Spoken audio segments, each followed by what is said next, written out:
Well, hello there. It's your friendly neighborhood Double D checking in. That's right. I'm working on a little bit of a deeper video, but wanted to get something out to you guys this week, and there were a couple things that amused me on Twitter, so I figured I'd share them with you. So this is kind of like your appetizer. These are like the cheese sticks that you get. It involves our old friend Jessica Price. That's right. If any of you know her, you know what she's all about. And also, the great Margaret Weis, she of Dragonlance fame. You can see the cover here to Dragonlance 1, Dragons of Despair, by, I believe, Caldwell. Great cover. Very evocative. So what is going to tie people as disparate as Jessica Price and Margaret Weis? Well, it's just a random Twitter user.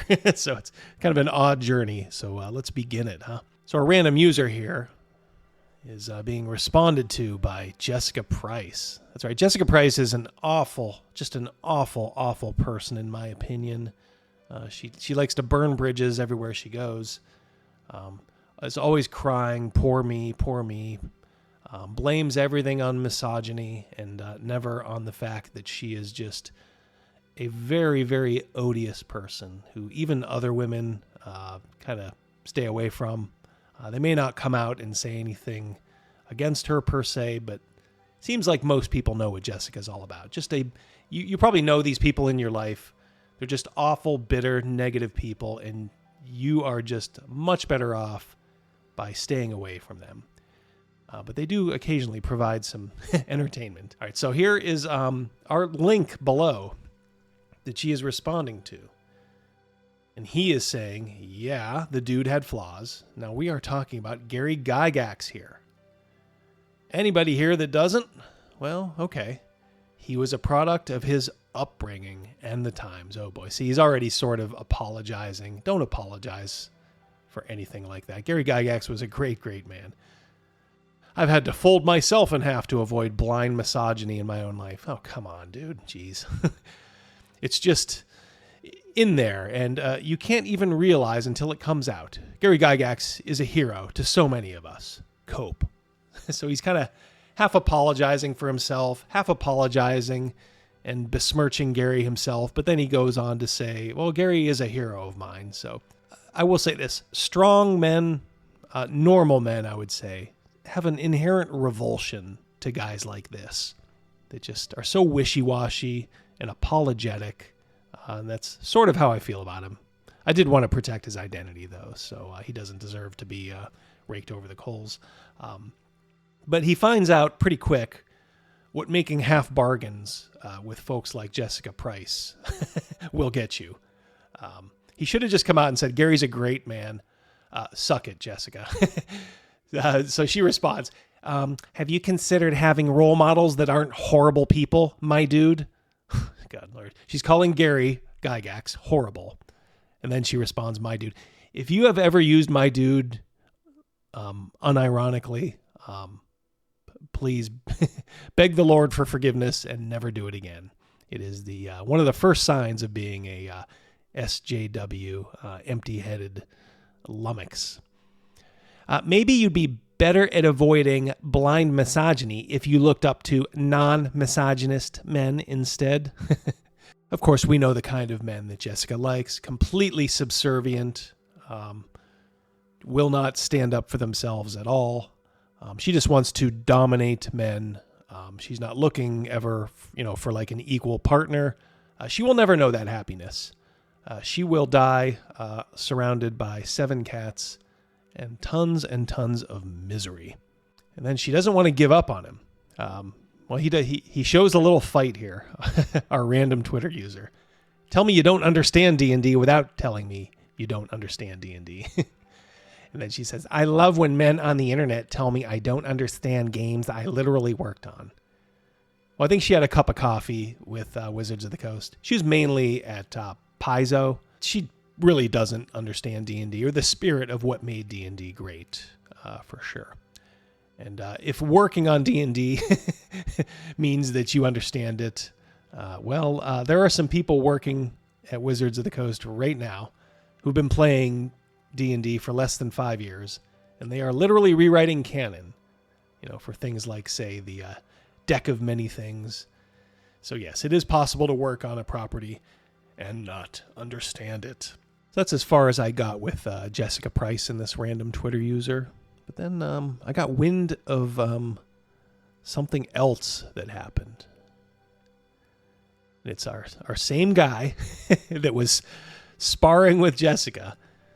But then he's talking to Margaret Weis. Oh, boy. Remember, he was a little bit soy back there, but at least he stood up to Jessica Price. That's how awful Jessica Price is. Lady Margaret, I call Ed, sir. Oh, boy.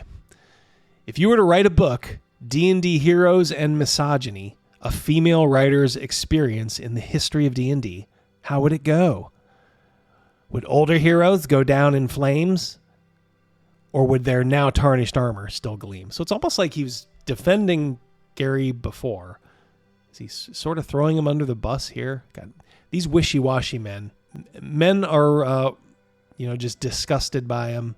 And women, they are a fair bit real women are revolted by them as well.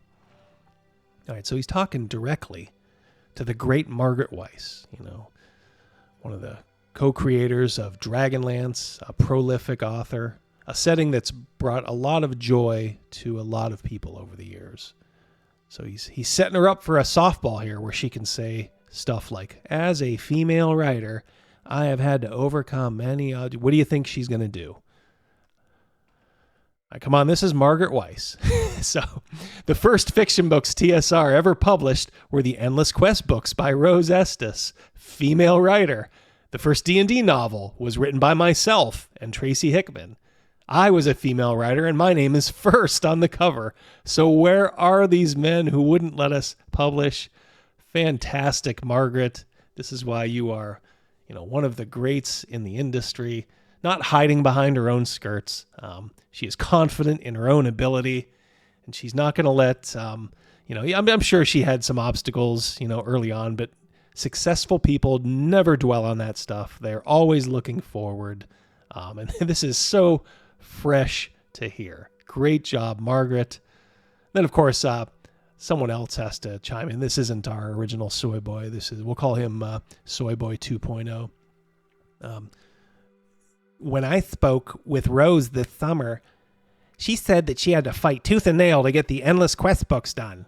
And Will Niebling was so against it, he told her if she wanted it, she'd have to do it on her own time. But don't worry, Margaret has an answer for this little goofus too. That was because they didn't think the books would sell, not because she was a woman. They did publish them under her name. All 6 made the New York Times bestseller list. Margaret was not having any of that kind of stuff today. So she put these guys in their place. One more thing. This is the original Soyboy. Just drive the point home. This is another random thread, but this kind of made me chuckle. What things are going to happen? What's coming up that's going to make you feel good? And his is the vibe that the WNBA is an oncoming train of greatness. Oh, boy. Well, if anybody knows anything about the WNBA, they can't even sell out their own arenas. All the girl power in the world can't get more than a couple thousand people to any of their games. But the NBA is so woke that they will continue to prop up this corpse forever. Just to show how wonderful that they are. So they deserve to lose all the money they do on the WNBA. It's a garbage product. Nobody wants to watch it except for guys like this. And you know what? Little secret. I doubt he even watches it too. All right. Thanks to Marvin Shackelford, who I was just scrolling through Twitter, and he's the one that put me on to the Margaret Weis thing. So yeah, dudes trying to milady Margaret Weis, and her just casually blowing them off really made my evening. Me too, Marvin. Do me a favor, if you're on Twitter, give Marvin Shackelford @WorderFarmer a follow. yeah, holy cow, that thread, besmirching Gygax is a bigger hobby for some of these weirdos than playing D&D is. It absolutely is, Marvin, absolutely. Well done. Thanks for bringing attention to this. And like I said, give old Marvin a follow there on Twitter. Tell him Double D sent you. All right, that is all. You guys take care. I'm going to try to get this other video I'm working on done. And of course, we will have a live stream The Lair this week, as usual, Wednesdays, 7 p.m. Eastern Standard Time. Hope to see you guys there. Until then, you guys take care.